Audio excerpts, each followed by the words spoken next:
தமிழ்நாட்டு அரசியல்ல இப்போ ஒரு மிகப்பெரிய புயலே வீசிக்கிட்டே இருக்குன்றதான் சொல்லணும். வேற என்ன விஷயம்? எதிர்க்கட்சி தலைவரா இருக்கக்கூடிய உதயநிதி ஸ்டாலின் அவர்களை கொஞ்ச நேரத்துக்கு முன்னாடி தமிழ்நாடு போலீஸ் கைது பண்ணி விசாரணைக்கு கூட்டிட்டு போயிருக்காங்க. இவரை கைது பண்ணக்கூடாதுன்னு சொல்லி அவரோட மனைவி கிருத்திகா ரொம்பவே போராடின வீடியோக்கள் இப்போ சோசியல் மீடியால செம வைரலா பரவிக்கிட்டு வருது.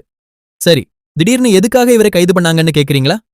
நேத்து நடந்த ஒரு பொதுக்கூட்ட மேடையில காவிரி நீர் பிரச்சனை பத்தி பேச வந்த உதயநிதி ஸ்டாலின் முதலமைச்சர் விஜய் மற்றும் நடிகை த்ரிஷா அவங்கள பத்தி ரொம்பவே அவதூறாவும் கீழ்த்தரமாவும் விமர்சிச்சு பேசியிருக்காருன்னு குற்றச்சாட்டு எழுந்திருக்கு. இதுக்காக தமிழக வெற்றி கழகத்தோட மகளிர் அணி தரப்புலையும் சரி, பொதுமக்கள் தரப்புலையும் சரி எக்கச்சக்கமான புகார்கள் குவிஞ்ச நிலையில மொத்தம் 12 பிரிவுகளின் கீழ் வழக்கு பதிவு செஞ்சுதான் இப்போ போலீஸ் இவரை அரெஸ்ட் பண்ணியிருக்காங்க. காவிரி தண்ணி பிரச்சனைக்காக பேசுறேன்னு சொல்லிட்டு பெண்களை இழிவுபடுத்துற மாதிரியும் அசிங்கப்படுத்துற மாதிரியும் பேசுறத கண்டிப்பா ஏத்துக்கவே முடியாதுன்னு பல தரப்புல இருந்தும் கடுமையான எதிர்ப்புகள் கிளம்பியிருக்கு. பாஜகவை சேர்ந்த அண்ணாமலை அவர்கள் இந்த வீடியோவை ஷேர் பண்ணி தன்னோட கண்டனத்தை பதிவு பண்ணியிருக்காரு.